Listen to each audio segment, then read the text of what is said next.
Kevin Pistol, is that you, my brother?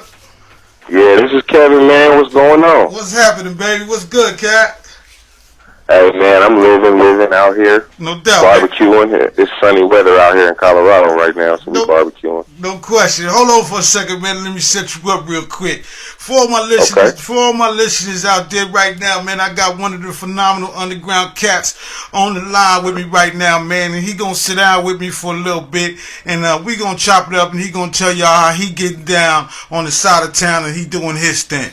So, Kev, man, what's good, baby? Tell me something, man.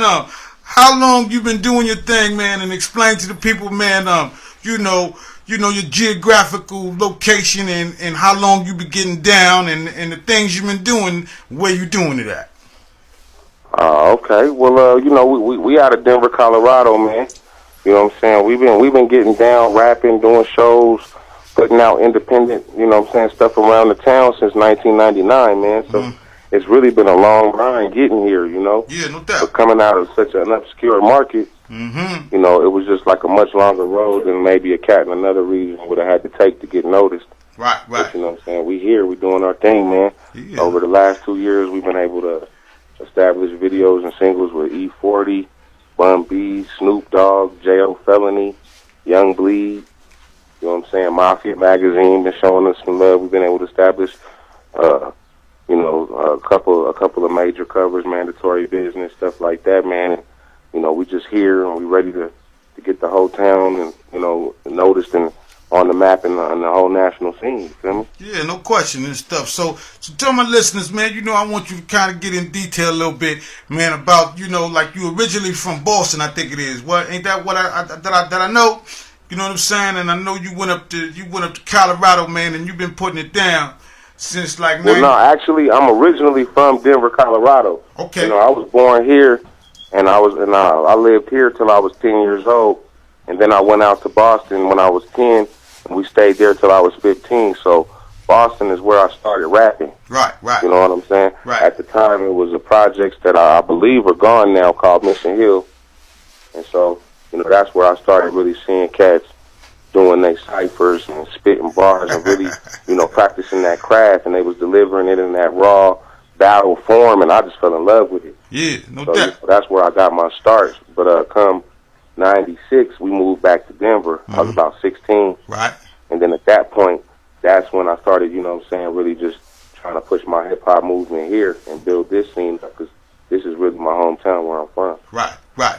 So being that now here's something, man, I want you to explain to the people, man. It had to be a little different, man, when you came out to Colorado, because you probably had that East Coast thing going on, but now you out in Colorado, and it kind of explained to us, man, a little bit on, man, how you was able to blend it all, man, and to produce the music and the sound that you're producing today. It was definitely rough at first, it being 96. I was really coming out to Colorado right at the height of Pac's whole West Side assault on the East Coast type deal, and I'm coming out with this East Coast accent that I got from Boston, and I'm loving all the East Coast artists, and so I kind of got, the business for a little bit with my accent, the way I was dressing.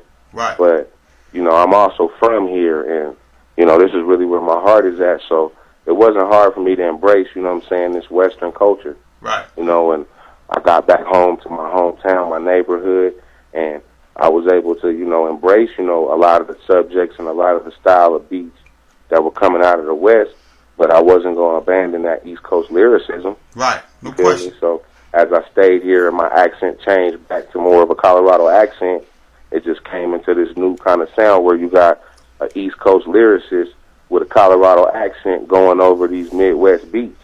And it kind of blended into something new and different. Yeah, no question.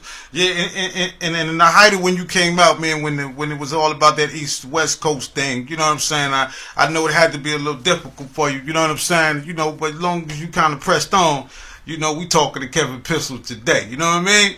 No doubt, man. No question. I got love for both places, man, and I was always preaching that here. There was a lot of pre-assumptions about the East Coast because we was in the West, but, I was the main one. Like, I don't know what y'all talking about, man. New York, Boston, all that's grinding. Them niggas is real. Right.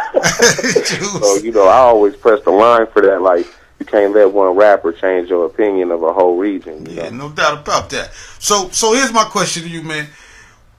Out of all the cats that, as you was coming up in the music and the lyrics that you was hearing, which cat kind of stuck out the most to you, man, and really made you believe that this is something that you could do and that you wanted to do and that you will do? Almost kind of like somebody you might have, wanted to emulate or somebody that you heard that wanted to drive you to do the things that you're doing.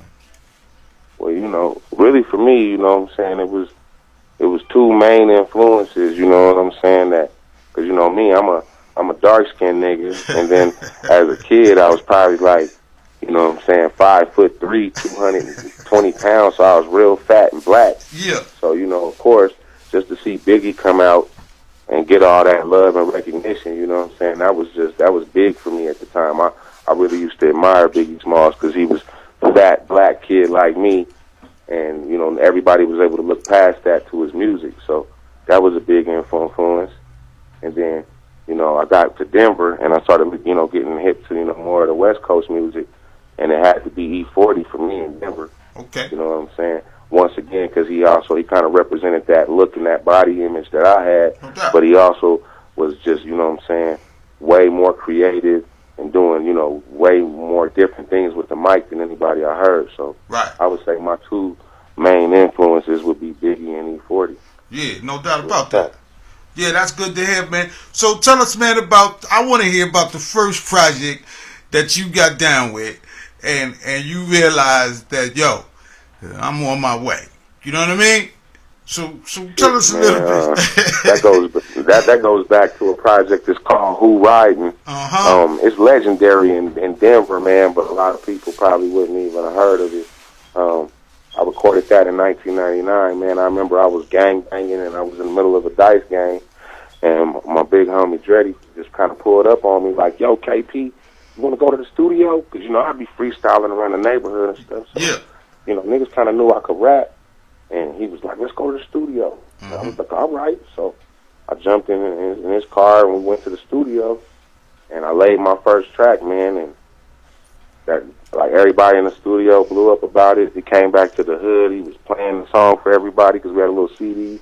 Right. And, it was like right at that moment, I'd say, after we did that first track, and the way I saw everybody respond, and we kind of knew we had something that was going to go somewhere. Yeah, no doubt about that, man. You know what I'm saying? Because we be listening to the music, man. It be sounding real good to my ears, you know what I'm saying? And me personally, you know what I'm saying? I'm originally from the East, so I know what it is, you know what I'm saying? So after that project went off, you know what I'm saying? I see you had done some other things. Tell the people, man, a little bit about your double CD that you had out there, man, or you got out there, man, and, and what inspired all that, and how did that all come about? Well, shit, after we did that project, Who Riding, that was like 1999. My partner who had brought me to the studio, he got locked up and got sentenced to like an 8-year sentence. Mm-hmm. So, I was kind of like back out kind of in the street. I didn't really have nowhere to go. Even the cast that we had recorded with got locked up. So, I just kept grinding and hustling and grinding and hustling. And long about 2005, I had kind of grow up and came into my own, so I had the money to go get my own studio. Mm-hmm. So I went and I bought my own equipment. You know what I'm saying? At the time, I think it was like that first Macintosh G5 and Pro Tools and Reason. Yeah. And I sat there, taught myself how to work all that shit. I started making my own beats, and you feel me? Like, once I got the hang of working the equipment, it just poured out. Before I knew it, we had a 37-song double disc, man. So we did this little campaign around Denver called Where's Kevin Pistol? Right. And pretty much we had like 10,000 signs, 10,000 car flyers, and 10,000 business cards that all said, "Where's Kevin Pistol?" And we just like slaughtered the whole city with it. So the whole town is like, "Where's Kevin Pistol? Who's Kevin Pistol?" Who's Kevin Pistol? You know what I'm saying? You see what I'm saying? Yeah. And then just kind of sparked up a whole new movement from there. Yeah, no doubt. And stuff. So